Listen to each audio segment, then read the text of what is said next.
Speaker will join at 6:30. So meanwhile, we will have a poll. Okay, so let me share my screen. So if you use your mobile or laptop, go to menti.com, www.menti.com, and use the code 39105874. So we have few polls, opinion polls. So until others join and guest speaker join, let's take this poll. Go to www.menti.com and use the code 39105874. So once you are in, you will be able to see this poll. You can start responding to it. Okay, yeah, good to see your response.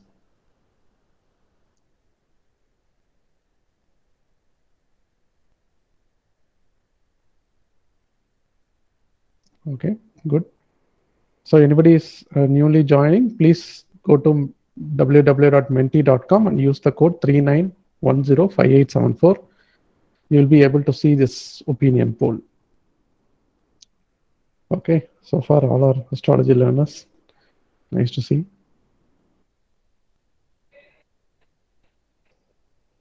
Great.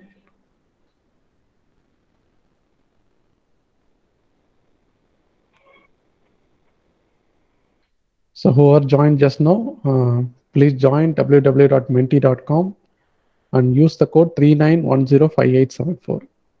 You should be able to respond to this poll. Okay, so far everybody is astrology learner. Nice to know that.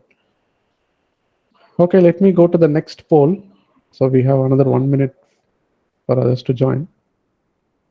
What interests you about astrology? You can type anything. Oh, to know the future, karma, scientific and logic. Okay, that's interesting. Probably I'll give 1 more minute to respond.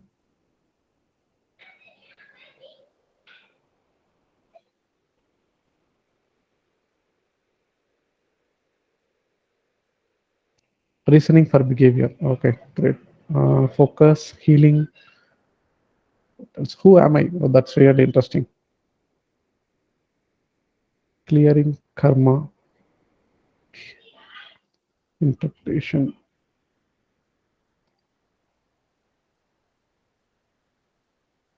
Okay. Oh, nice. Peace through mantras. Okay, great. Okay, nice to see many response. Welcome to the next guest speaker session from Innovative Astro Solution. So today I'm really honored and really happy to have Raman Suprajarama to have the guest speaker session today. So he's a chief editor of Astrological eMagazine. So he is none other than the grandson of Dr. B.V. Raman, who is the Pitamaha of modern astrology. And his father, Niranjan Babu, is also an expert Vastu consultant. So with the lineage of such a wonderful family of astrology, so it is no surprise that he is a born astrologer. And he is actively involved in his mission to propagate astrology as a science. So my first interaction with Sir started in 2018 when he invited me to contribute an article for his eMagazine. So then in 2019, when I wrote my first book, he graciously accepted to write a foreword for it. So I am extremely thankful, sir. So without further delay, I welcome Sri Suprajarama to take this guest lecture. Like every one of you, I am also really excited to uh, hear from Raman Suprajarama. So thank you, sir. I will stop sharing here so you can take it from here. Thank you, Muthu. Very happy to be here. Before I start, since this is Jyotisha that we are talking about, why don't I take a minute to just do a small prayer? If you can join me, that is great. Otherwise, you can just hear it out. Om Gam Ganapataye Namaha.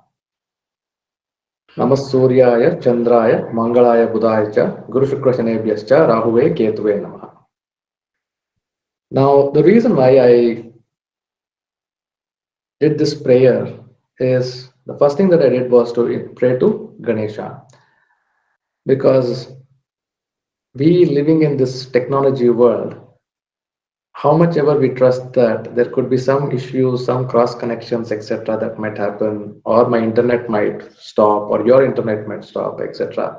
So I'm just praying to Ganesha to ensure that there are no obstacles during this couple of minutes.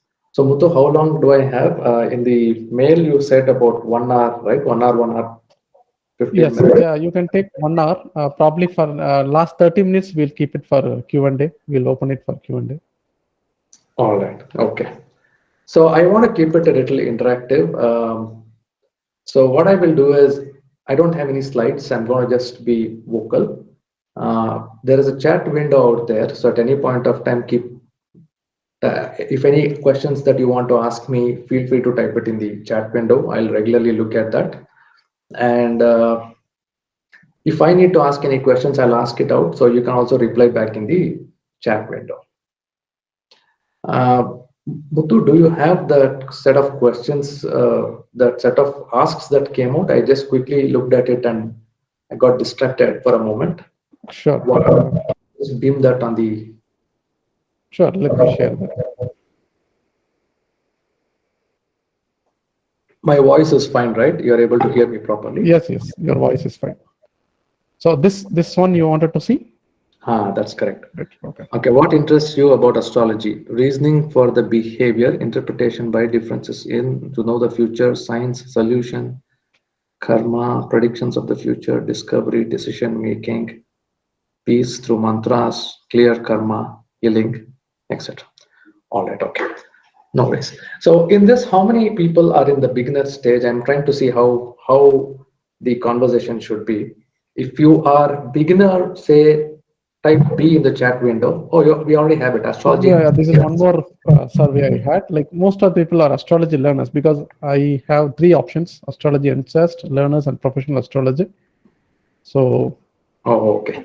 when we had this survey, I think very few people joined. So if somebody wants to respond also, you can respond here. Or you can even type B in the chat window. That's sufficient. All right.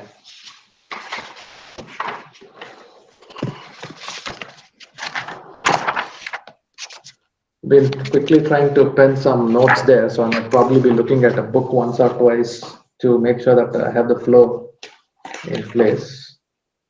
Okay. All right. Okay. So let's get started. I think most of them are beginners, so that is great. Correct. Okay. Um,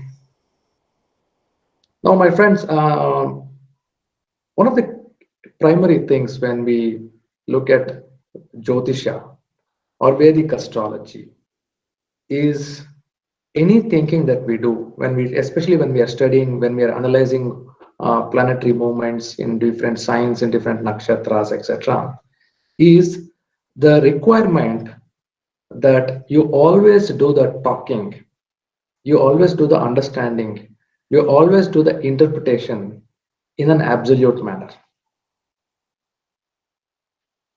Now, what is an absolute manner? I'll take an illustration to help you understand this. I'm sure if some of you have already listened to my videos, I would have explained this in one or the other forum.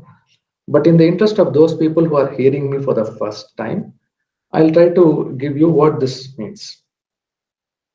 Now, when we say absolute manner, essentially what we are telling is we are trying to remove the theory of relativity from this.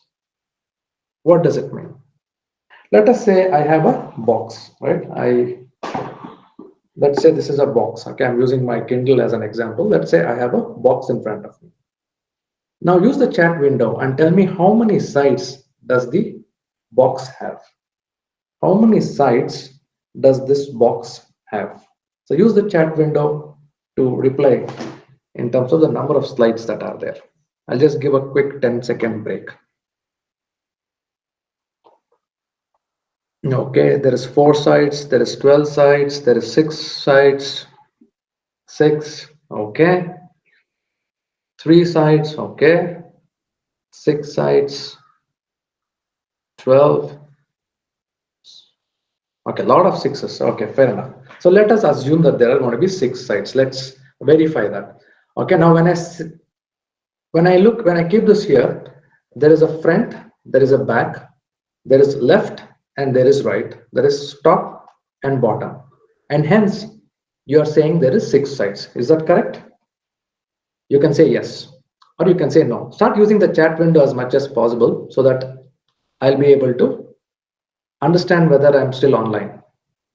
Okay, most of them are yes. Okay, so there are 6 sites that we are talking about. Now some people are also saying no, which is fine. There could be other sites, etc. Now for convenience, let's assume that there are 6 sides, and here this is the top, right? Now what happens if I rotate this by 90 degrees like this? What happens if I rotate this by 90 degrees? Now which is top? Is it the one that is flat that you see on that, or is it this side that is top? Most of you would think that the side that is facing you is now in the front and this one has gone top, right? That's what most of you would probably feel. Yeah, even I would feel the same thing.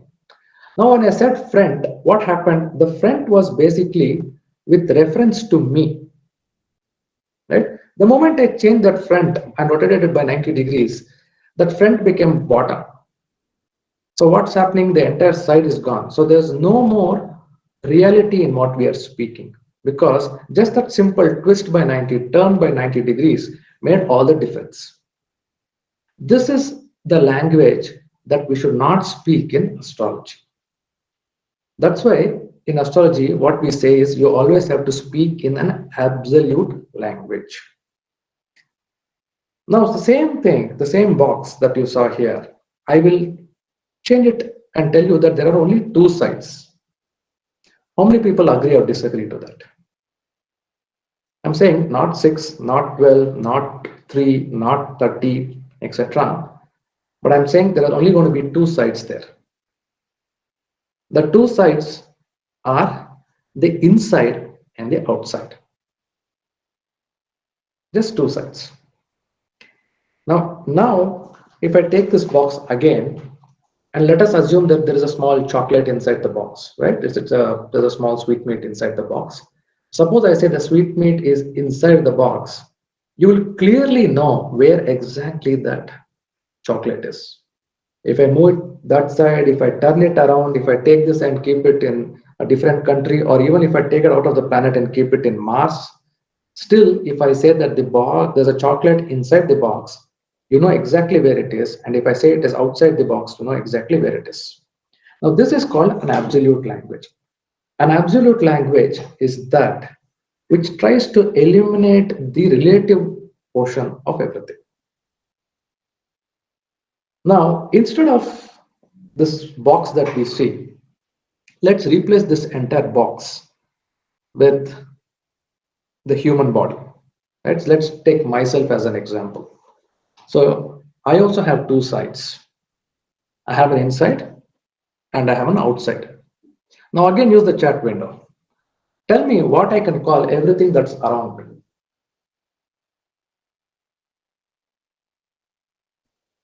I'll give you a 10-second gap. External, outside, very good. Environment, excellent. Who said environment? Kadivaran, nice one, Kadivaran. Environment.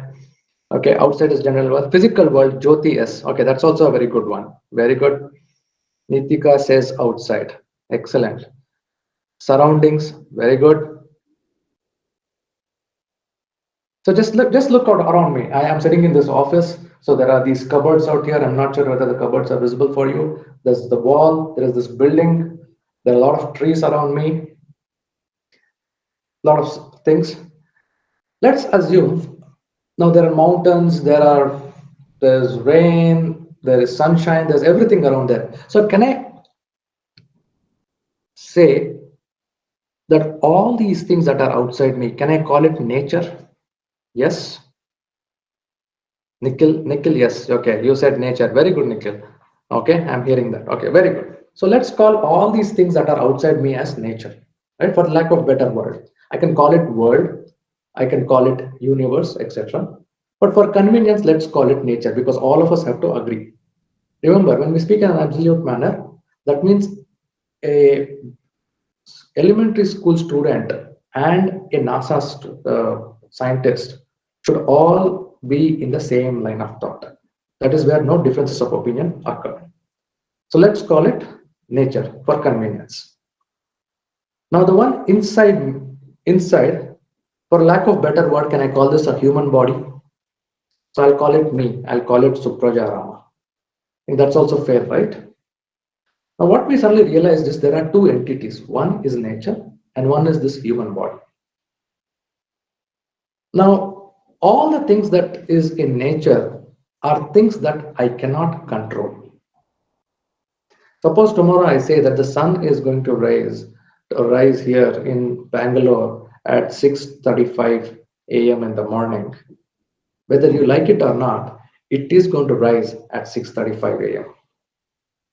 I cannot take the sun and move it to the left or right and say it suddenly is going to rise only for tomorrow. It's going to rise at 6:36, 6:37, 6:47 o'clock. I can't do that. I don't have control over it. Similarly is moon, similarly is planets, similarly is the rain. I don't have control over that. The wind flow, I don't have control over that. I can try to mess around with it in a very small amount, but when I look at it as overall nature, I will not be able to handle that. I will not be able to control it. This essentially tells us very important thing. We don't have control of nature. And that exactly is called fate. Fate, now what I'm trying to do is I'm helping you understand certain fundamental concepts of astrology, which is fate and free will. Because the first thing when we look at astrology, we think astrology is this, astrology is that, and also I'm going to give you a little, because you're beginners, it is very important that you have foundational knowledge. This thing that we are talking about as nature and what nature throws upon us, it could be wind, it could be rain, it could be sunshine, it could be hundreds of things, is something that we don't have control over, and that is called fate. Some people call it destiny, etc. I don't want to use too many speculative words. Let's stick to words that everybody understands and agrees. So we'll call it fate. Now, so tomorrow, when I say that it is going to rain, whether I like it, whether you like it is going to rain. We don't have control over it because it's nature that has decided that it is going to rain. So what nature gives to me, so what nature gives, the outside gives to the inside, is called fate. Now, when it rains, it does not necessarily mean that I have to get drenched. Yes, I can go and get drenched if I choose to. I can probably go play in the rain. I can go dance in the rain. I can go jump in the rain. I can do all those things. On the other hand, what I can also do is, if at all has an important meeting that is there, and I have to go to the office, I can always, carry an umbrella and go, or I can wear a raincoat and go. So that means it's going to continue to rain, but I have something that I can do and help myself from getting drenched. So what am I actually doing? What I'm actually doing is nature has given me given me rain. That is fate, but I have given back a response back to nature, and that is what is free will. So what nature gives to me is fate. What I give back to nature as a response is free will. So this is the fundamental concept of fate and free will. And why I explained this to you is because when we look at all the charts, as beginners, I'm sure you will all be looking at so many charts. You will come across these combinations in your horoscope that you feel that are very bad or extremely difficult to look at situations, etc. But it does not mean that it will happen. The reason this great science of astrology is available to us, and it is made available to us by our ancestors, by our rishis, etc., is A, to look at what is happening so that we are able to give the right response to mankind. And that is the first lesson of astrology. A, there's a fate and there's a free will, which needs to be understood in an absolute language. And at any point of time, whatever astrology indicates is not a fatalistic science. It is a indicative science, and we have a lot of free will that we can exercise and take things into control if we use our common sense, if we use our brain.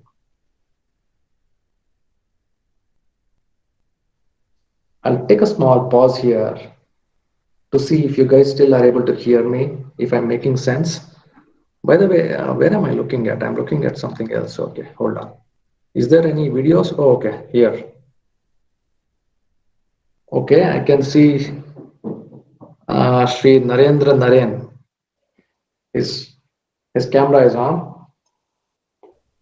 Nice. I actually like to see all your four faces. Namaste. Okay, I can see another gentleman, Kadiraman. Okay, very nice. Namaste. Of course, Muthu is always smiling there. Yeah, I can see Muthu there. Okay, so far, how is it? Is it going? So far, we are in sync. You Yes. agree? You disagree? If you disagree, feel free to disagree with me. Express it out, saying that you disagree. I don't want this to be a complete monologue. Let it be a two-way communication. Oh, I can see a few more people joining. Purkodi Shiva, is that correct? Did I pronounce it right? Namaste. Geeta S is also there online. Very good, very nice. Nice to see you all. Sometimes I feel that I'm just looking at the blank screen. I don't know whether I'm going to speak to you or not. You can all be on mute. You can just do some visual clues and I can understand that. Sir, with due apology, Can you repeat that? I just joined, so I could not listen what you were telling earlier. That's fine. That's fine. Absolutely fine. You can continue with the next set of things. Okay, sir. Okay, so let's look at what the comments are. Okay. Uh, yes. Okay, you're able to hear me. Great, mesmerizing. Okay, thanks for the explanation. Excellent. So we've understood the basic for lesson 101, which is basically fate on free will. Now, that is the only reason why, if you look at our magazine, the astrological magazine, let's see if I have a copy of the magazine. Yeah. So if you look at the astrological magazine that we publish, the very first page of the magazine, right from my grandfather's time, great grandfather's time, we have a small text here. Are you able to see this text here? I'll read it out for you, but we always publish this. This text goes like this. It says, Palani grahacharyana suchayanti manishinaha kovakta taratamyasya tamekam vedasam vina. That means, Palani grahacharena suchayanti manishinaha. The fruits, palani, fruits, grahacharena. Graha means heavenly bodies. The movement of heavenly bodies, the fruits, the astrological results of these heavenly bodies can suchayanti. Man can only suchayanti, can only indicate. They never said we can predict. We can only indicate. Kovakta taratamyasya tamekam vedasam vina. That means that there's only one person who can tell with taratamya, that means with authority, who is Vedasam Vina, the creator of Veda, that is Lord Brahma, the one who created this entire thing. He is the only one who can tell with taratamya, with authority. No one else, not Shiva, not Maheshwara, not Lakshmi, Parvati, etc., can tell with authority that everything will happen exactly like this. No, nobody can tell like this. Because when we look at horoscopes, be it individual horoscopes or be it mundane horoscopes, country horoscopes, all we are looking at is an understanding of how fate is going to be. That is how nature is going to respond. We have the ability, we have the free will to give a response back to nature. Okay, so I want to begin this as a first thing. Now, many people argue, if that is the case, is astrology really true? right? Is it superstition or is it like semi-superstition? They also bring in this pseudo-scientific, I don't understand that word, to be honest. I don't really understand that word, pseudo-scientific, but they say these things. So let's look at one more interesting concept. You all know that the current established theory is that we are a part of the solar system. Yes. And the solar system is a part of a galaxy. Galaxy is a part of the entire universe. So we know this, right? So let's not go too deep into it. Let's look at solar system. Now the solar system, every element in that solar system, the sun, the moon, the Mars, Mercury, Venus, etc., they all have a very fixed path, right? Mathematically precise path that they follow. That means all these calculations that are happening is extremely precise, and you know exactly at any point of time where a particular planet is. You can determine this. At any given instance of time, we can know where in this world, in that space, where the planet is. This is called the time-space equation. Now they follow a perfect rhythm. So that is clear. Similarly, that we are all made up of atoms. This atom that we are made up of also follows a very clear definitive path, and it can be mathematically computed. Now, we people who have come from stardust and they follow a perfect rhythm, we people who are made up of atoms, again stardust, they follow a perfect rhythm. If the one that is superior is also following a rhythm, if the one below us is also following a rhythm, you think that in between we guys who are made up, who are between these two, we don't follow a rhythm? We also follow a rhythm. It's just that our rhythm is a little different, primarily because there's a lot of free will to it. And there are three types of rhythms that we follow.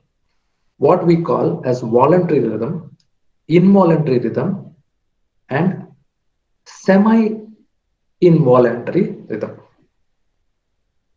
Now, what are these three? Voluntary, involuntary, and semi-involuntary rhythm. Let's try to understand this, because this becomes the foundations on which any horoscope is going to be built. So if you look at the zodiac, there are 12 zodiac signs. There is a reason the zodiac signs are arranged in a particular manner. So I'm trying to help you understand this. So if you look at, for example, the heartbeat that we have is involuntary.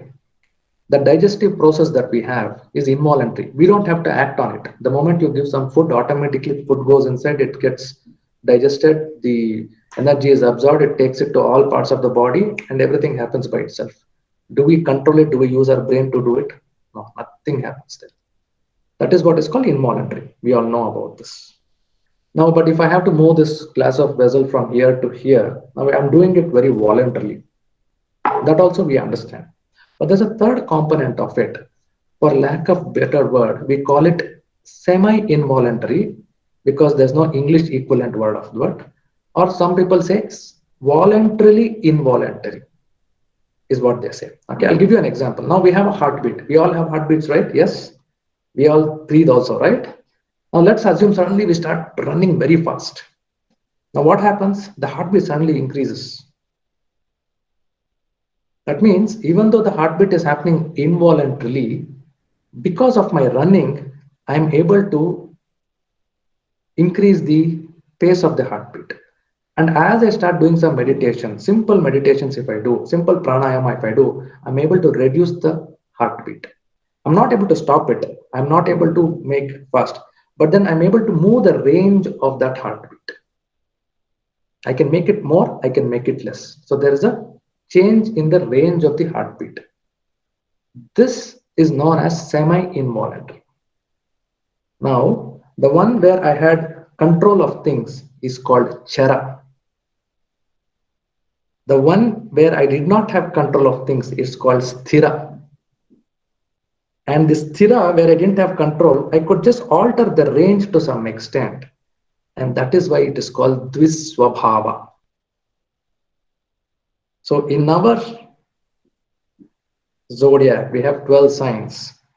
We have three types of rashis, which are called chara rashis, Sthira Rashis and Dviswabhava Rashis.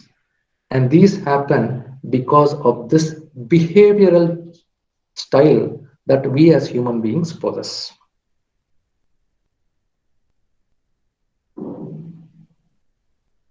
Now I'll just take a small detour. Now what did I tell you? We have outside, we have inside.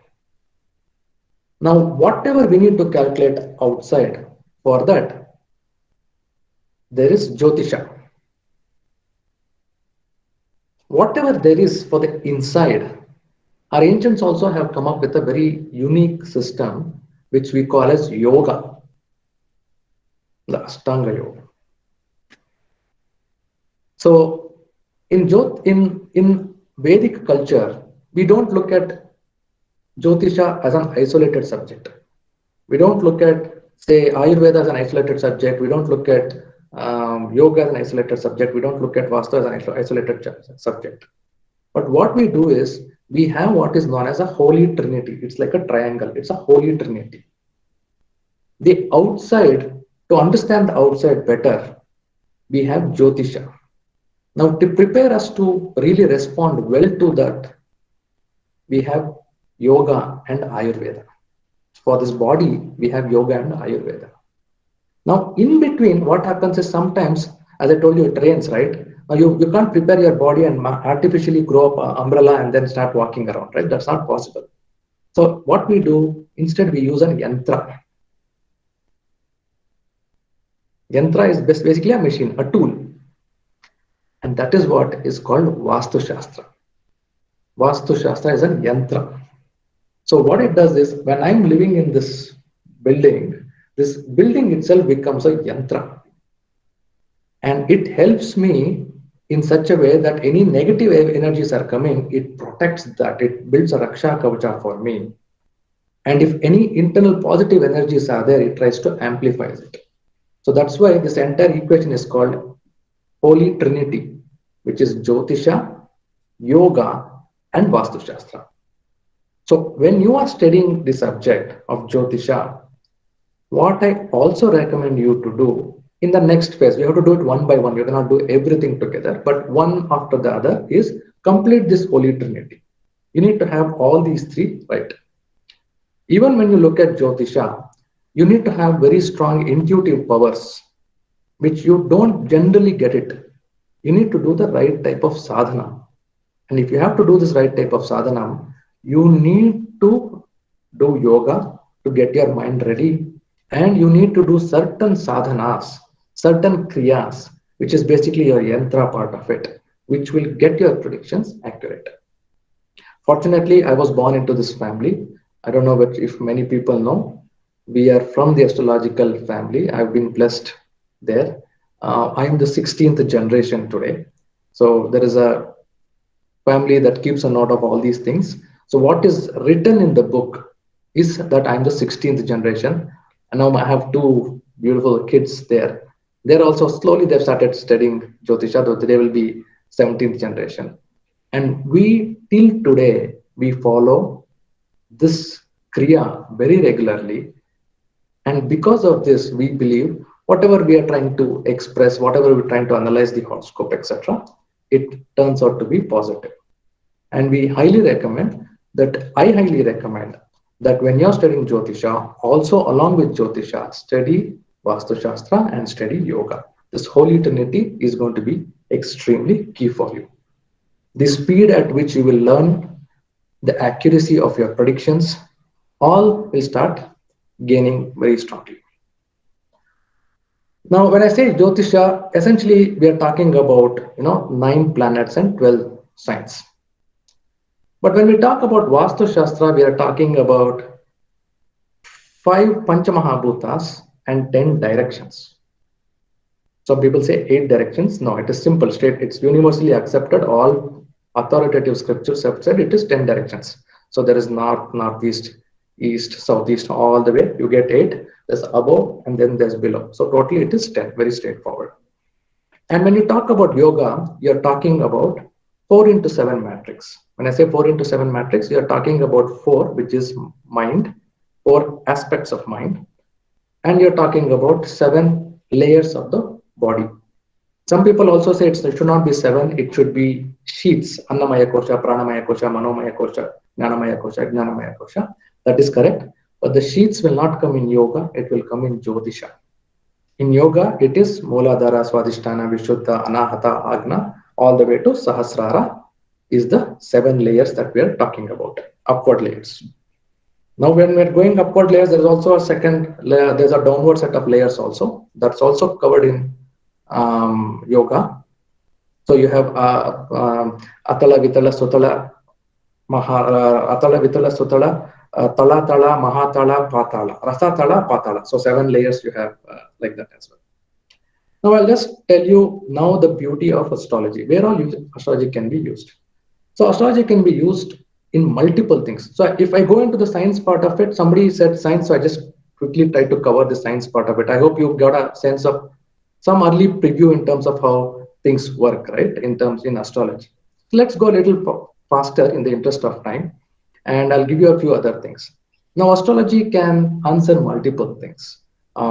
If, for example, if you people want to know when they are getting married, nowadays second marriage has become a big ask. So people want to get remarried, second marriage, etc. They want to know which career they want to take up with. In fact, Muthu actually presented me a book where he has authored about his professions. In detail, he has written about all the different careers that we should look at. The people actually come from terms of finances. I make a lot of money, but nothing is there. Some people say I don't have any money, but and I need more money, which is the one that we need to look at. So each of such questions keep coming into play. So what I would suggest is, now astrology has many aspects of it. You have Jataka, where you study individual horoscopes. You have Prashna, you have Muhurta, you have Parihara Jyotisha, you have mundane astrology. There are many branches of astrology. But broadly, if I have to keep things a little more easy for you, since you all said that you're in the beginning, broadly, the way to look at astrology is for a beginner, I will give you a very simple formula that you could use to get started with analyzing a horoscope. Muthu, how at what level are they? Should I go? Do they know Dasha Bhukti? Yes. Most of the beginners, they might have already completed the beginner course. So where they have already learned basic characteristics of planets, bhavas, dasha bhuktis. Oh, is it? Okay, very nice, very nice. So in that case, okay, let's go this way. I'll make it simple. So as I told you, when you're a beginner, you need to know 8 important factors. So when you study astrology, you need to know 8 important factors as a beginner.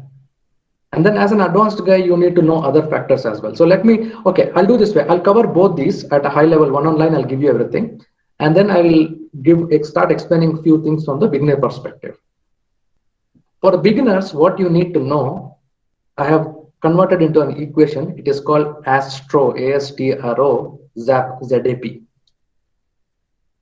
Simple. So let's go with ZAP first and then ASTRO next. Z stands for zodiac. A stands for ascendant and bhavas. P stands for, what does P stand for? Planets. Planets, correct. Okay. Okay, so ZAP is zodiacal signs, the houses. A is ascendant and the bhavas. P stands for planets. Then we have astro, ASTRO. Okay, what does ASTRO stand for? Whenever you look at a horoscope, you need to look at the karakas. So A is actually called agents or karakas. S is basically amshas, segments. So many people call it divisional charts. I don't like to use the word division because division is an incorrect usage. It is amsha. Amsha means that which has the same essence that they share with themselves. So it is actually a segment. It is not a division. It's a segment. So in marketing, you have this word called segment, right? These people are, mothers. These people are Asians, etc. It's a segment that you denote. So it's a segment chart. The AST, T stands for time of the planetary influences, which is nothing but your Dasha Bhukti. R stands for relegation of yogas. So yogas by themselves, even if it is there, they don't relegate unless they come together at that opportune time. That is why it's called relegation of yogas, and O stands for orbits. So as a beginner, these 8 topics is important that you learn, and you can start analyzing the horoscope. When you are in a little advanced state, then you could look at things like, for example, Aruda Lagna. You could look at Charakarakas. You could look at Ashtaka Vargas. There are so many other things that we could look at. So that's essentially from a advanced and beginners perspective. So let me go one by one. In the interest of time, I'll go one by one and try to help you understand what this AstroZap is all about, right? Now, quickly, let's look at zodiac. What does zodiac actually tell us when we look at any horoscope? For example, let's take, say, Mahatma Gandhi's horoscope, right? I'm sure many of you would have seen the horoscope. Let me beam it for you guys if the horoscope is.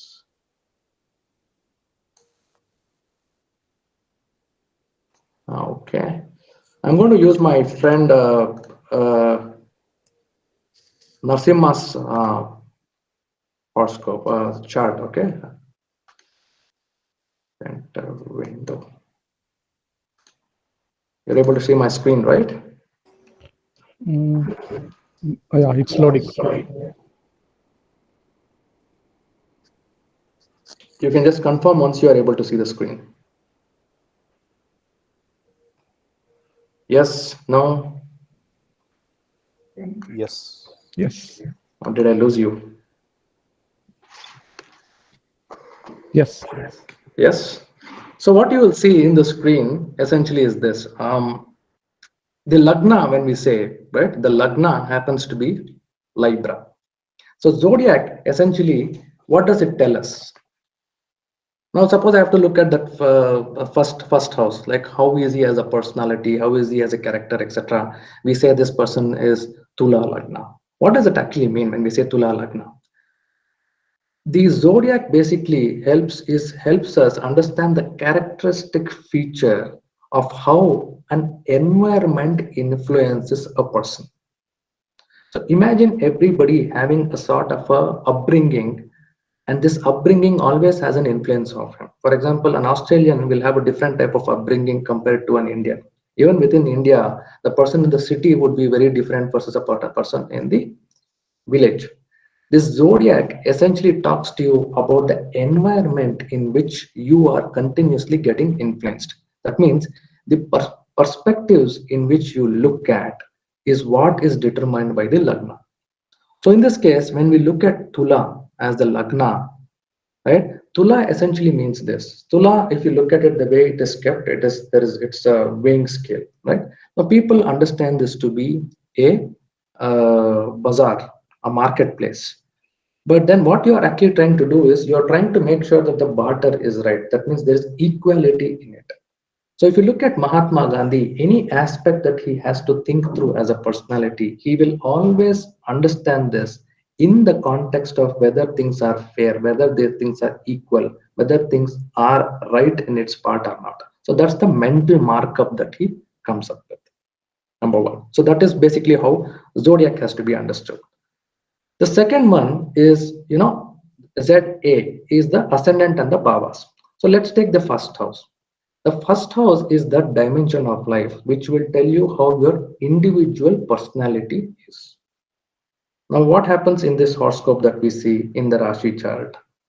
We have Tula as a Lagna, and we have Mars, Mercury, and Venus as 3 planets that are influencing, sitting in the Lagna, right? In addition to that, what do we see? We also see Jupiter, which is aspecting it. So essentially, there are 4 planets that are aspecting it, isn't it? The Lagna, the independent personality. Now, Mars essentially means that the person will have some sort of an athletic build because he is sitting in the Lagna. Mercury means that the person will have an extremely logical and argumentative mentality. What does Mercury? Mercury, the word Mercury comes from the root Budh. Buddha. Budh is a feminine noun, and Buddha essentially means that is basically to observe and to analyze, is called Budh. That means at any point of time, if I'm able to understand the cause and effect of this situation, that result is basically because of the position of Mercury in your horoscope. If Mercury is extremely strong in your horoscope, this is for every horoscope. If Mercury is extremely strong in your horoscope, you will be able to understand logic much faster than those people who have Mercury which is weak. For example, any of these scientists, etc., you will notice invariably, or even these computer scientists, computer engineers, you will notice that their Mercury will always be strong because they have a very strong logic attached to it. Whereas if you go to the other spectrum where you have film actors, etc., these people, if they don't they may not understand logic, but they are able to also do great things in a very artistic manner. That is where Venus comes into play. Now I just gave you two examples of Mercury and Venus, right? Why I gave you that example? Because it's there in the Lagna. Now Mercury gave him a very logical thinking, but at the same time Venus also gave him the ability to understand things artistically. What does it mean? Venus, we always think about it like an artist, and we keep it very superficial. But this is the beauty of Venus. Venus is where thinking goes from the brain to the body. You can see a lot of puzzled faces out here, but let me see if I can explain this to you. Now, when you look at an artist, let's take a painter as an example. Or even before that, you all would have tried to experiment driving a car, or maybe riding a bicycle, isn't it? The first few times, what you're doing is you're actually very mindful of what you're doing. So you need to pedal, you need to apply the left brake, you need to apply the right brake. You're doing it very consciously. So what's happening is all the thinking is happening in your brain. But as you keep practicing, it starts moving into the body, and then you don't have to think. Everything becomes very natural for you. So what happens is the thinking has moved from the mind to the body. That exactly is the ability of Venus. So Venus actually is automatically developed when you do practice.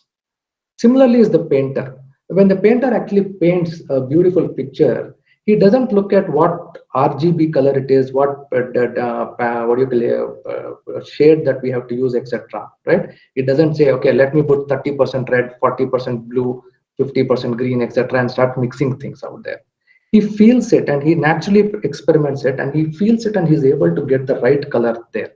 That essentially means he's not using the brain, but he's using certain elements of the body. Some people call it mind, etc., which sometimes, as I told you, we should not go into that because it's not absolute way of thinking. There is something that the body tells, which tells him that it is right, and that is what is the power of Venus. So when Venus is there in the Lagna, etc., the person's ability to feel it. So feeling basically means the intuitive power is extremely more. He doesn't have to logically think through all these things. He'll be able to grasp it faster than the average person. And when he feels it, he will be very close to the truth. He will be very close to the truth. And that ability is given by Venus. That ability is given by Venus. So in Mahatma Gandhi's horoscope, when we look at Venus, that is what it is there. So Venus, the good news about Venus is Venus, it can come to you naturally, or Venus can also be developed. So if your natal horse, in your respective natal horoscopes, if Venus is weak, the best way to get the power of Venus is to completely keep practicing it much more, many times. Because when you start practicing it, it goes into the body and Venus gets activated. So that's why you will see the role of Bhava, the role of Venus on the ascendant. So Mahatma Gandhi was able to feel things much faster, and hence he was able to respond much better. He was able to come up with strategies that were very unique and powerful. Now, Jupiter is also aspecting it. The only difference is, while Mars, Venus, and Mercury are giving the first aspect, even though in ascendant, if it's there, that basically means it's the first aspect, right? whereas Jupiter is giving the seventh aspect. What does it mean? Seventh aspect, drushti, we say use the word drushti, is a kama drushti. The seventh house in any horoscope is considered to be a kama factor. So you have fifth aspect of Jupiter, you have ninth aspect of Jupiter, you have seventh aspect of Jupiter, and you have the first aspect of Jupiter. First aspect of Jupiter is nothing but conjunction, right? Now, when we give this fifth aspect, it is called Putra Drushti. When it is the ninth aspect, it is Dharma Drushti. When it is the seventh aspect, it is called the Kama Drushti. That means the Drushti given by Jupiter is that of a desire, that of an infatuation. And what is the Drushti that it is giving? It is of Jupiter. Which planet is it? It is of Jupiter. And Jupiter is not just in the normal position, he is in retrograde position. That means he is more stronger than what he was naturally. When this happens, the seventh aspect of Jupiter happens. That too in a Kama Drushti. The Kama Drushti, when it happens, it essentially means that the person will always try to bring in a lot of governance, audit, policing, and essentially bring in a lot of judicial angles to the entire aspect. And he will be extremely attached to it because it is a Kama Drushti. Now look how beautifully just the first house helps us understand the character of Mahatma Gandhi. One is because he wants his Tula Rashi, he is always looking at equality. Next, he is always fighting because of Mars, commander in chief, competitive in nature. Mars basically means athletic, right? So competitive in nature. Mercury, he has a very strong logical reasoning for everything. So he is able to gauge faster. In addition to that, he is supercharged because of the presence of Venus, because he's not just thinking, he's able to think at a very rapid pace because he's able to feel it. So feeling is much better. See, think about this. If I have a pen like this, and if I just throw it up and if I catch it back like this, I'm not calculating what is that initial velocity or how far it is, how fast it is coming down, etc. Intuitively, I'm able to grasp it because my body is able to judge that. When I'm doing that, I'm able to calculate it much faster than actually going ahead and putting Newton's laws of motion. And that is what is happening because of Venus, because he's able to do it much more faster there. All these things with Jupiter's Kama Drushti tightly grasping him. And that is the personality of Mahatma Gandhi. So what did we see? We looked at zodiac, we looked at the first house, which is basically the personality, and we looked at how planets actually influence these things. So ZAP essentially stands for zodiac, ascendant and bhavas, and P planets. And these three you need to understand to really make a thorough examination of how individuals are. Now, like this, for every bhava, you can start looking at it. So when you look at second house, we can look at family. When we look at fourth house, we can look at fortune. When we look at seventh house, we can look at marriage, etc. Now, let's take the same example of Mahatma Gandhi and look at it from the seventh house perspective. The same four planets continue to work, isn't it? There's still Jupiter, there's still Mars, there's still Venus, there's still Mercury. Now, will it be the same? That means, can we assume that, the first house, the wife will also be the same as the husband? Now, when you put that ZAP filter, you will suddenly realize that entire equation changes considerably. Why? Because the zodiac is Aries. Now, what does Aries tell you? Aries tells you a person who is very relaxed, who doesn't want to involve too much in things, and who is very, mild and temporal in nature. What is happening in the position of Jupiter? Jupiter no more has Kama Drushti. He is in the first Deha Drushti. So that means the person will be very sensible, will be very wise. In the first, he was extremely, if you look at the seventh aspect, look at how that one planet, just because of its aspect, just because of its drushti, changes the dimension and personality per se. Jupiter, because he is in the Deha Drishti, the person will be naturally wise, naturally experienced, less of communication and speech, and more enough to communicate. Whereas on the other hand, there is Venus, Mars, and Mercury, which are giving Kama Drishti. That means the seventh house is getting the aspect of Mars, a competitive nature, from a Kama Drishti perspective. Means that Kama, that competitive nature is not hers, but it is actually derived by the partner. So she is forced to get into it. Venus, again, is not giving her that natural ability to speak, but it is making her go through things and then learn by practice. It is not coming through her naturally. It is coming through her through practice. And Mercury is also coming through her as a Kama Drishti. That means Buddha, the logical thinking, is not coming to her naturally. She is longing to get that. There is a Kama to it, there's a desire for it. So the same four planets, but if you just apply the ZAP principle, you will see how beautifully you can start interacting and understanding the nature of a horoscope. I'll just take a quick pause here to see how we are on time, and then I can keep going on and on and on, but let me see if any questions are there. You can use the chat window.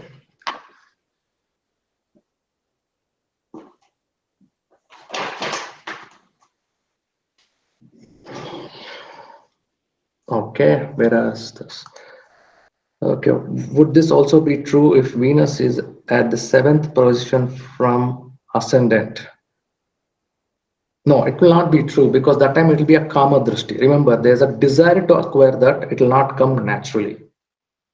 Okay, won't retrograde Jupiter aspect is differ from normal Jupiter aspect? Yes, retrograde Jupiter's aspect is going to be different from the normal Jupiter aspect. Essentially, my grandfather told me a very easy way to understand. The Drushti will not be forward. If it's direct motion, the Drushti will be forward. The retrograde motion, that means the person would have turned this side, the Drushti will be backward.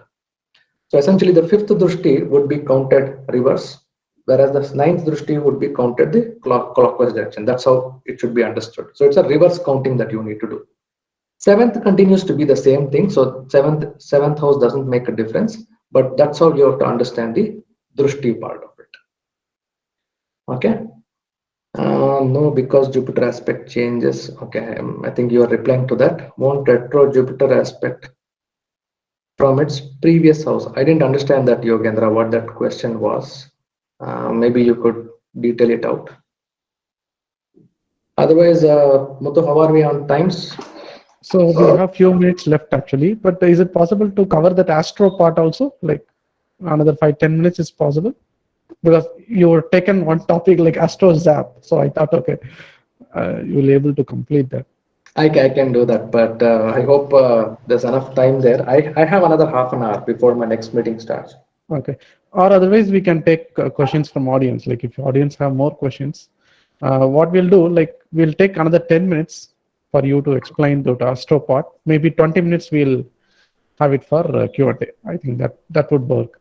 Okay, then I'll go a little faster. Okay, let's go. Which was the next? Which was the one that we had to cover?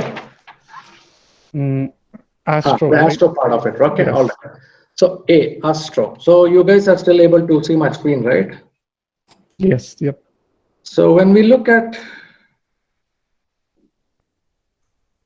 yogas, the first one is agents or karakas. Now there are two types of karakas that are prevalent there. Okay, these what we call as charakarakas, and then we call them as tirakarakas. Let's take the same example. Now when we say Jupiter as a planet, Jupiter, okay, let's not go to Jupiter because we've already discussed. Let me try to see if I can cover other aspects. What did we cover? Jupiter is over Mars, Mercury, Sun is there, Moon, Rahu, Ketu. How do I give you this?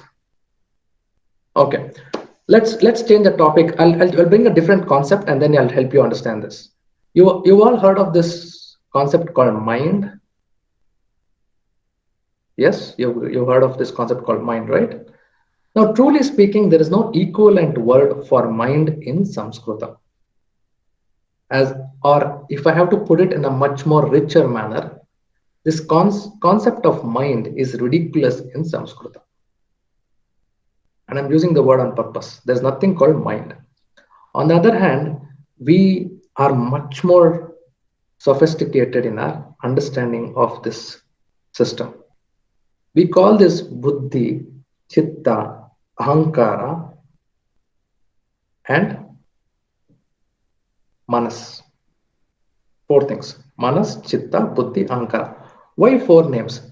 Now everybody starts using this, saying that everything is mind, mind, mind, mind, mind. No, that is incorrect. The concepts are very clear. So let me help you explain the concept, and I'll show you how planets actually play a role in this. Let's go with moon. I'm not called. Okay. Manas.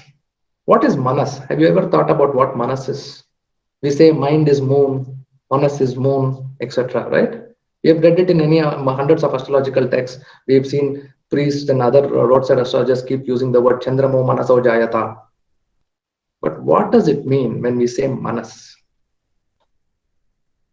You want to use the chat window to give your view? What is manas?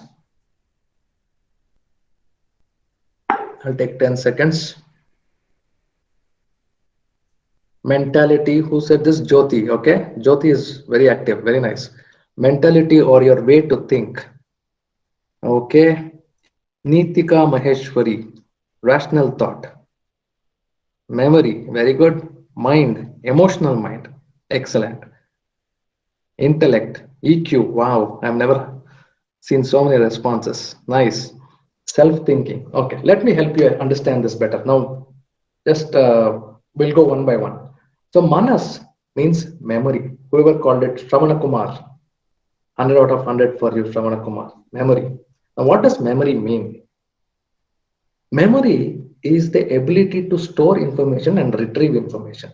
So your hard disk that you have is a memory. If I have to tell you in modern land, the hard disk, the pen drive that you have, the earlier floppy disks that we had, the CD drives that we had, these are all called memories. That means it is just able to capture information and retrieve information. It doesn't have intelligence of its own. For example, if I have a file on the pen drive, doesn't mean that by default the file will keep working. No, it needs an external processor for it to work. All this pen drive does, it stores memory and stores information, stores data and retrieves it. And that is manas. Now, in the human body, manas is there, not here, but it is there in every part of our body.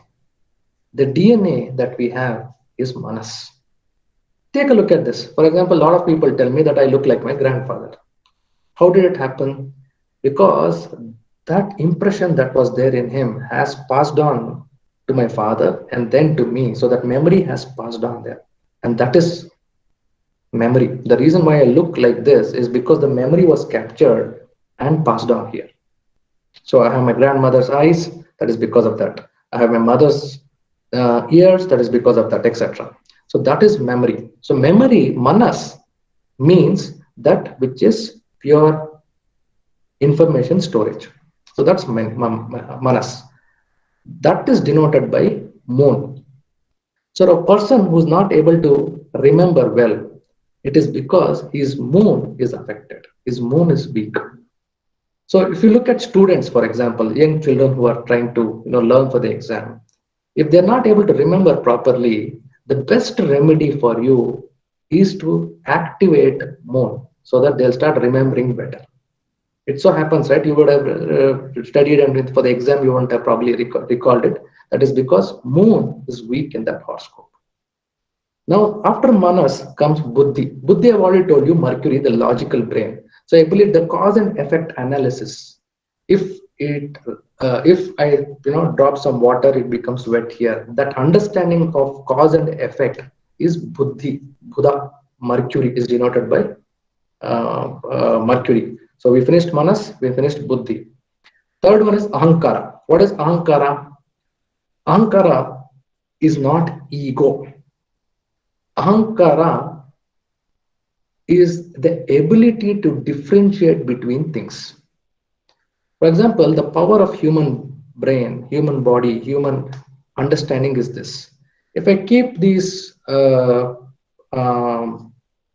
cubs of, say, a cat, a cheetah, a lion, a leopard, a tiger, etc., they will all look same. But the human brain has the intelligence, the human body has the intelligence to differentiate those subtle things and say, this is of a cat, this is of a lion, this is of a thing. Even though they all look very similar, they all fall under the cat family, we're able to get that nuances and able to differentiate things. That ability to differentiate things is called ahankara. It is not negative, it is a very positive thing. So the ability to identify places, animals, things, objects, etc. is ahankara. And that is shown by sun, Surya. Now this ahankara, if it becomes very perverted and if it becomes very negative, becomes aham, which is not there, because you're again differentiating, saying that I am superior, you are inferior, kind of a thing. That bad way of differentiation is basically aham. So in the body, Surya denotes ahankara. For any person who has the ability to give attention to detail, you will notice that the person's sun is extremely strong. So a person who can really look at the detailed aspects and make clear understanding of things, for him, sun is strong. If it is not there, the best remedy would be to go back to sun. Next one is chitta. Now, chitta, there's chit shakti meditation. Everybody does ha ha ha, he he he, all those meditations that people keep doing without knowing what really chitta is. Chitta, there is no English equivalent word of chitta. The closest that you can think of is cosmic intelligence. And because we use the word cosmic intelligence, we think that the intelligence is somewhere there outside. No. Think about this. When a small baby, newborn baby is born, right? Humans, animals, etc. Nobody tells it how the heart should beat. It automatically happens. Nobody tells it or teaches it how it should breathe. It automatically happens. Nobody tells the baby how it should suckle. It automatically happens. Like this, when I put a piece of food inside my mouth, I'm not directing anything in terms of how digestion should happen. It automatically happens. Why is that happening? That is because when I'm born into this, I'm embedded with intelligence. So nature has embedded intelligence into my system naturally. That intelligence, that embedded intelligence that is there inside my body is chitta. And chitta has to be, that's why Chit Shakti is a very important topic in yoga. I brought that Holy Trinity, right? For astrologers, enhancing the Chitta will make you a lot better because you'll be able to understand and you'll be able to advise things much faster than people. So that's how you have to look at Chitta. So these are agents. Now, at any point of time, these agents that we are looking at, Karakas that we are looking at, the role, the presence of these karakas in your horoscope tell at what intensity these are available for you. Now there are many agents like this. There is agent for finances, there is agent for children, there is agent for marriage. One common misnomer is marriage means it is always Ketu as a karaka. That is incorrect. You cannot blindly do it. For men, for male horoscopes, Venus is the Karaka. Whereas for female horoscopes, it is Ketu. Why?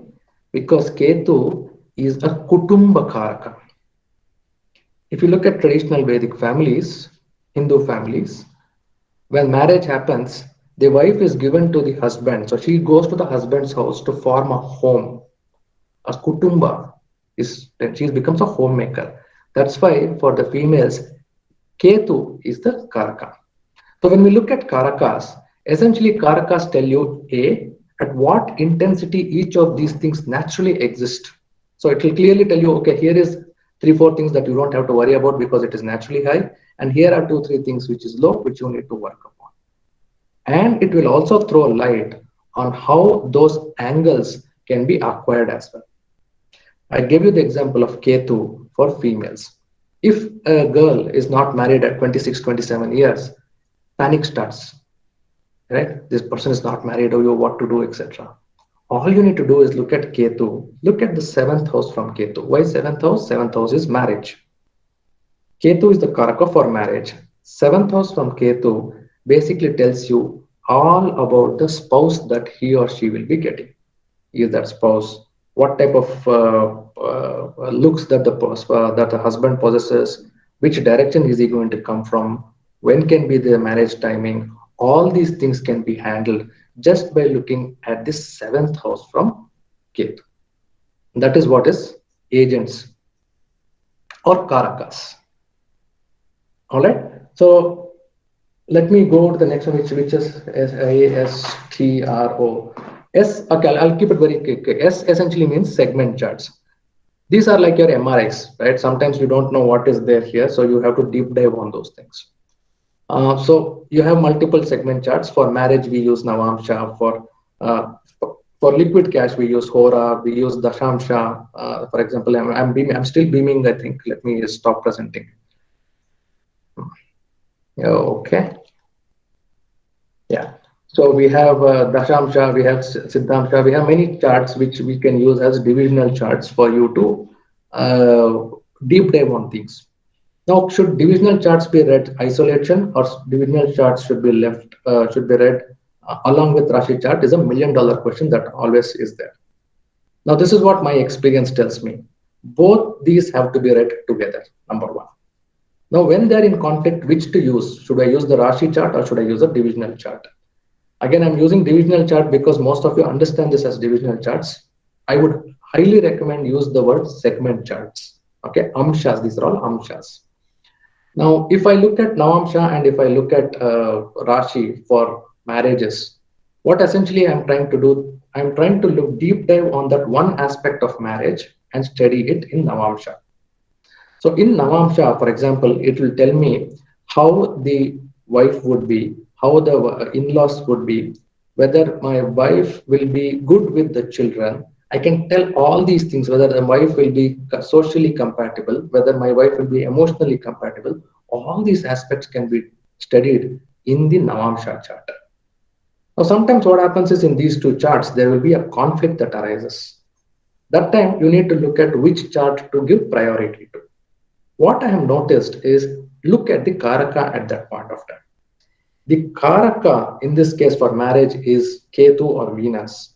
The strength of the Karaka, if it is stronger in Navamsha as compared to it in Rashi chart, then give preference to the Navamsha chart. If not, give preference to the Rashi chart. As simple as that. So that's about segment charts. AST, T, R, A, okay. Let's go to T. Dasha Bhakti, okay, it's going to be an elaborate topic. Sorry, Muthu, I'll probably skip Dasha Bhakti. It's a very, very elaborate topic. I need at least a 7-day workshop for me to do that Dasha Bhakti. So I'll skip that. What else is there? Yogas are very straightforward. Yogas, today you don't have to really scratch your heads on yoga. There are all these yogas are calculated by software and you can easily look at it. But I'll tell you one important thing about yoga. Yoga can be formed in two ways. One, a yoga that comes to you naturally, and one, a yoga that you can acquire. Two ways. One, a yoga that comes to you naturally, and one that comes to you, ones that can be acquired. Yogas that come to you naturally are always there with you throughout. For example, a Panchamaha yoga that we are talking about is going to be there with you all throughout your life. After 12 years, so the first 12 years, these yogas will not manifest completely, but after the 12th year, the yogas come in. And this is given very clearly by our authoritative scriptures. Even when we investigated why it was 12 years, what we realized is the first 12 years is not really you as a human being. You're an acquired person, right? You were two cells given by mother and father. After that, you started becoming a baby. Every 12 years, every single cell on your body becomes a new cell. So the 12th year, the last living surviving cell also would have become the new cell. So that means it's a totally new you. And that is when the yoga starts coming in. So yogas like Pancha Mahapurusha yogas are all natural, inherent ones. Yogas like Nabasa yogas and Raja yogas are yogas that you acquire. That means they don't happen all throughout your life. They happen only when certain positive transits or when certain dasha bhuktis come into effect. So if favorable dasha bhuktis don't come in your lifetime, even though yogas is there, it is no use. The common one is Gajakesari Yoga. Everybody tells that I have Gajakesari Yoga, or everybody says I have Raja Yoga, Raja Sambandha Yoga, I have Bhujaditya Yoga. Everybody keeps claiming that. But how many people are really rich? How many people are really powerful? How many people are really, well, what do you call, having lots of assets? Not many, primarily because they don't get activated. Unfortunately, the planetary combination is such that these cannot be acquired. So those are two types of yogas that you get. And finally, what else is there? Oh, orbits. Transits are very straightforward. I think it's a textbook. Transits are the most easiest to study. The major transits that I always look at, I'll give you some quick hints, are on a day-to-day basis, I look at the movement of moon. For example, all my individual decisions today, I look at the transit of moon. My natal moon, my transit moon to natal moon, my transit moon to natal sun, transit moon to lagna. These are the three important aspects that I look at and make my everyday decisions. So a favorable moon, when it is all three, it is favorable, then I try to do a major activity. Otherwise, I'll try to just relax a bit and sit back at home. That's what I do. The other one that I look at is three important things. One is Jupiter, one is Saturn, third one is Mars.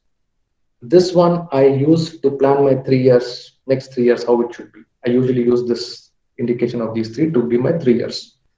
And then any course corrections that I have to do, I look at Rahu and Ketu. So simple. Short term is Moon, long term is Saturn, Jupiter, and Mars, and course corrections are done by Rahu. Why course correction is done by Rahu? Rahu essentially is the head, right? No body. That means it can only think. Like a boss, it can only think, and it will keep giving instructions to everybody else. It will not do the work, right? So Rahu is like that. So any transit of Rahu can help you do a lot of course corrections in your life. So keep observing these and look at which zodiac it moves into, and look at the compatibility of zodiac into your respective horoscopes. That will tell you how to course correct. Right? I'll stop here. I think I've spoken enough. I don't know. It's not right on my part to give you too many details because I can't keep reducing this into 10 minutes. Each one, as I told you, is like a 1 week workshop that I have to do. But I hope this gave you an understanding of how Vedic astrology works and the beauty of this subject. It is not a speculative science. It's extremely scientific in nature. I can calculate each and everything with mathematical precision. But most importantly, I want to end this by saying that Vedic astrology is not a science, which is not a fanatic science, right? That means it is not something that you need to say that it is going to happen, so I don't have to put my effort in. No, it is a science which empowers you, and you can take control over it. If you know things are bad, for example, I gave the prediction saying that third wave is imminent, whether we like it or not, around December. Now it happened. It really happened. But the beauty is everybody got vaccinated, double vaccinated. Some people had booster dose. So they were able to handle third wave much better. So while response was right, and while things were wrong, the response was right. And hence, even though third wave happened and more people got affected because of Omicron, BA1, BA2, etc., the number of deaths actually was very minimal. And people who also got infected were out in about 3 days, 4 days time. They didn't have to be there and get admitted and stay there like the second wave. So that is the beauty of Vedic astrology. It is not a deterministic science. It is a science of empowerment. I'll stop here. I think, thank you. Any questions? Yeah, thank you, sir. Thank you so much. It's an enlightening session. So, guys, it's open for questions now. I think there are few questions in the chat window, so probably you can start answering. Is it? Okay. Okay. Sir, Good evening. Sir, Yes, Niranjan. please tell me. Sir, how can we get the magazine, sir? Magazine is available on the internet. Go to the e-version and use it. It now goes to 33 countries. So just download from there and start using it. Okay, sir. Best. Okay, let's go to the questions. My suggestion is let's not use the voice. Let's use the chat window. Okay, Gandhi had Rahu and Moon in the same house. Does this mean that he had a poor memory? He was a barrister at law. This seems to be contradicting. Where was Rahu? Where was Rahu and Moon? It was there in the 10th house. Okay, one more aspect that I want to tell you is planets that are there in quadrants have the highest power. So 1, 4, 7, 10, highest power. The next houses, that is 2, 5, 8, and 11, they're middling power.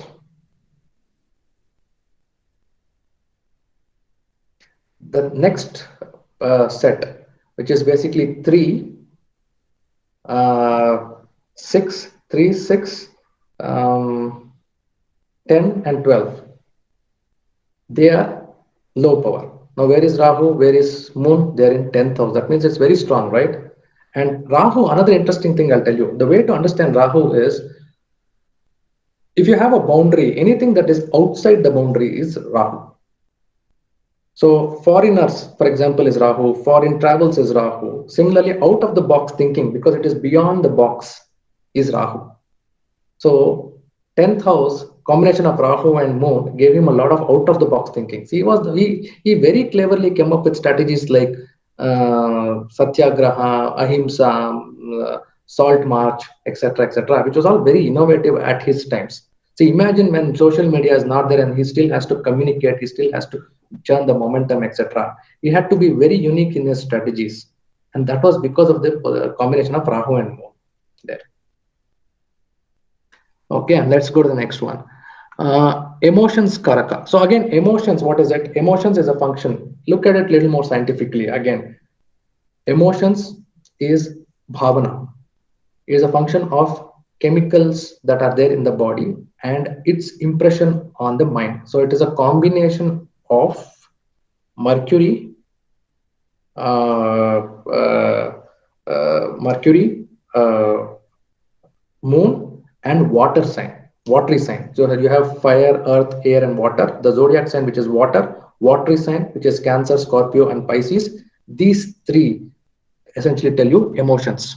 The emotions per se doesn't have a karaka. It is a mix of things. It's a compound. What about Bhava chart, D1 chart adjustment? Meghna, I didn't understand this question. Maybe you want to type again what exactly you meant because of that. 7th from Ketu is always Rahu. What does this say about the spouse for the female chart? Excellent question. So ignore Rahu. That's a simple nature. It essentially tells this. For a female, unfortunately, the husband is like a Rahu because he's trying to move him or her out of the body. That's all in simple terms it is. But you can just ignore Rahu and then look at the other aspects. See how beautifully it ties back to the concept of Rahu that I told you, right? Because in traditional terms, in the Vedic astrology, in Hindu families, the wife moves outside her house. That means it goes outside the boundary and goes to the new one. And that's what is Rahu. That's why 7th from Ketu is always Rahu. Give some info on aspects of Rahu and Ketu. Sure. Now, first and foremost, to disappoint you, Ketu does not have an aspect. Remember this. Ketu is only body. It does not have eye. That means there's no drushti. There's no sight. If it cannot see, how can it aspect? Right? So Ketu does not have aspect, number one. So wherever Ketu is there, that is the, by the way, Ketu's position in a horoscope is extremely powerful.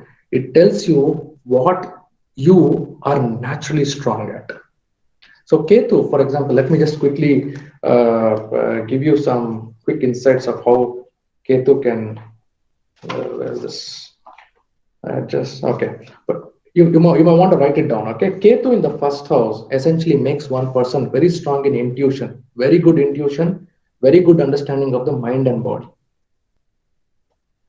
So people who are like doctors, people who are essentially, if Ketu is first, then you will have a natural tendency to become a good doctor. If not a doctor, a person who is in the healthcare industry, a gym instructor, a nutritionist, a fitness coach, all these things can be Ketu in the first. Ketu in the second, for example, in second house, makes one extremely imaginative in nature. So he'll be good at creative writing, helps him get a good understanding of finances as well. So he'll be able to figure out where he should save money, where he should invest money, etc. So these things are very good for Ketu in the second house. Ketu in the third house makes a person extremely good in communications. So these people are can be good marketeers, as an example, because they'll be able to clearly communicate what the intended message is. They will have the ability to work with other co-workers, and also at the same time, Ketu in the third. So if you look at Ketu in the third, they also they have a very strong logical brain. So that is the power of Ketu in the third.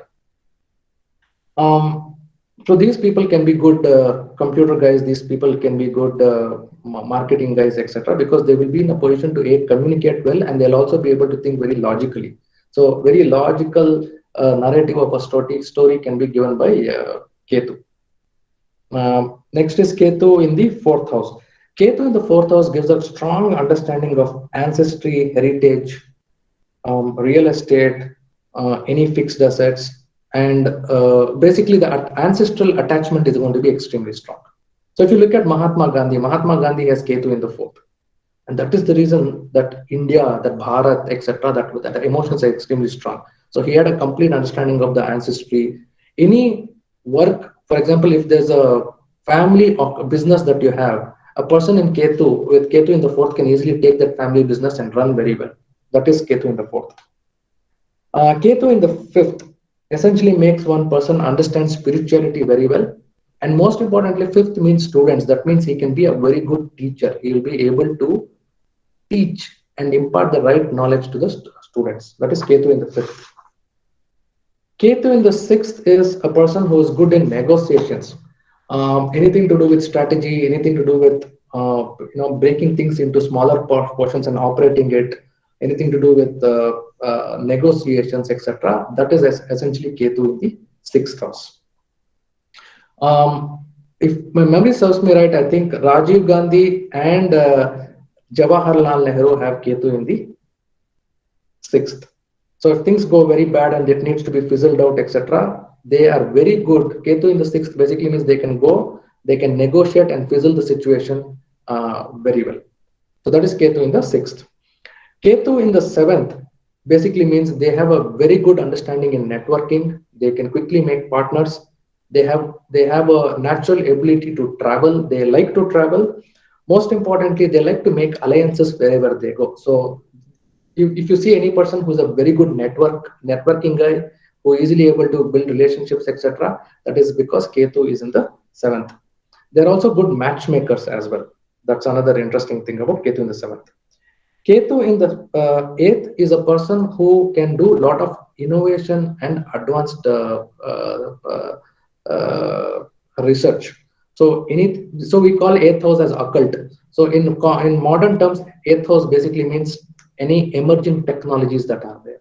So Ketu in the eighth will give the person a natural ability to look at new technologies, do research on that, and convert that into utilitarian aspects. That is Ketu in the eighth.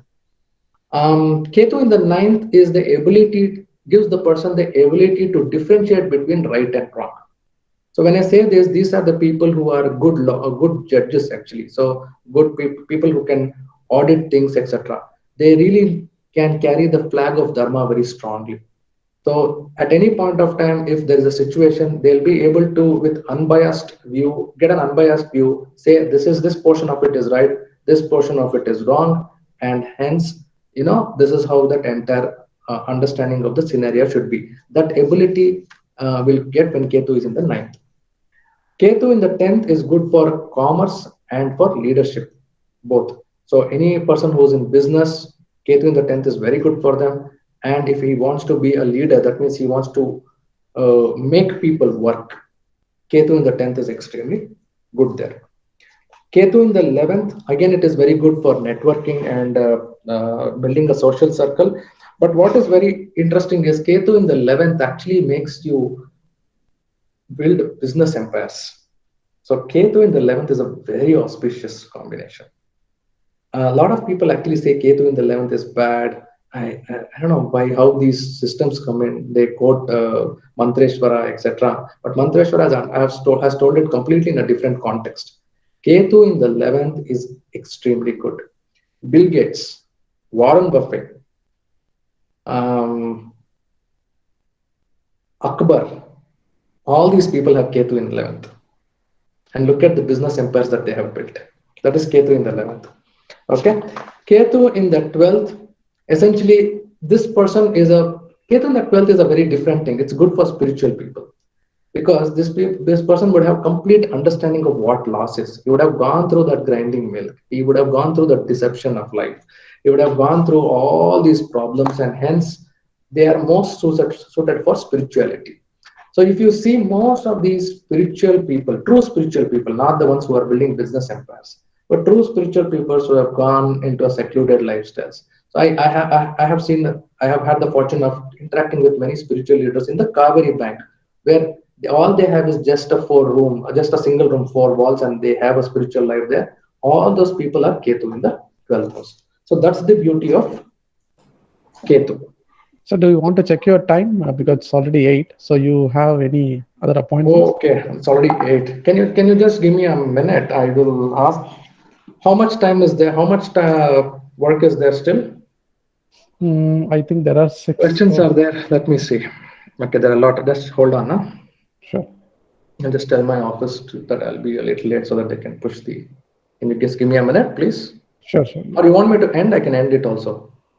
Okay. So probably like all these questions, shall I document and send it to you? Probably. It'll take another 15 minutes. Okay. Okay.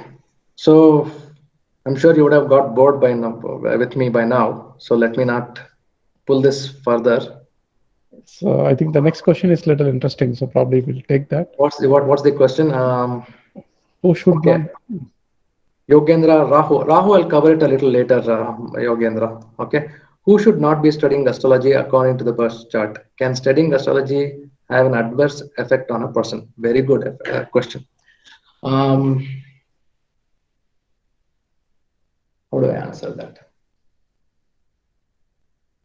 Astrology is like studying certain basic things in your life, right? Like simple things like subtraction, addition, etc. Everybody should study astrology. There's nothing like nobody should not study astrology. The problem is people have to change this mindset saying that anything that is there in the horoscope is fatalistic. I'm going to repeat this again. People should not think that just because there is a Daridra Yoga, that person will be doomed. That essentially means that the person will not have natural inflow of money. So you need to, at least if you're aware, you will be able to, work hard towards it. So everybody should study astrology, but study astrology with that free will and fate as a concept. Think about astrology as a, this Google Maps GPS that you have. Right? If you do not know where to go, you put the GPS, it will take you, it will guide you to the right path. It doesn't push the vehicle by itself. You still need to drive down, but at least it'll tell you which is the fastest route, which is the toll-free route, where the traffic is there, which is the alternate route, etc. That's how astrology is. Okay. What is the next one? Jyoti, extremely insightful in session. Thank you, Jyoti. Will you have any Jyotish courses in the near future? Oh, we continuously have these things. What? Just keep following my YouTube or circles, and you'll get to know. Recently, we completed a masterclass session in 2021, where we ended up having close to 1.7 lakh views. So that was a great thing. You should probably take a look at the masterclass session. Because of COVID, I'm not doing any personal interactions, but online classes, I'm continuously doing it. Who should not be studying? Okay, I've already given that. Anything else? Does astrology also provide remedies? Say if moon is weak, how does one strengthen? Yes, there is a Parihara astrology. That's again a huge topic. Parihara astrology, last time that I took was about 6-7 years back, I think. 2005 is when I took the course. When I was still young. 2005 is when I took the course, and that course was for 3 months. So I'm sorry, I can't give you too much of information, but yes, there is a full branch there that you need. Muthu is the expert. You should reach out to him. Okay, any important ones? Can I skip many of these things? Muthu, is there any important ones that I should answer? Yeah, let me check it. Okay. I think we've spent a good 1.5 hours, right? I hope you Okay. found So it informative. anybody want to ask directly? Last question. Last one. Last question. Anything? Let's keep it interesting.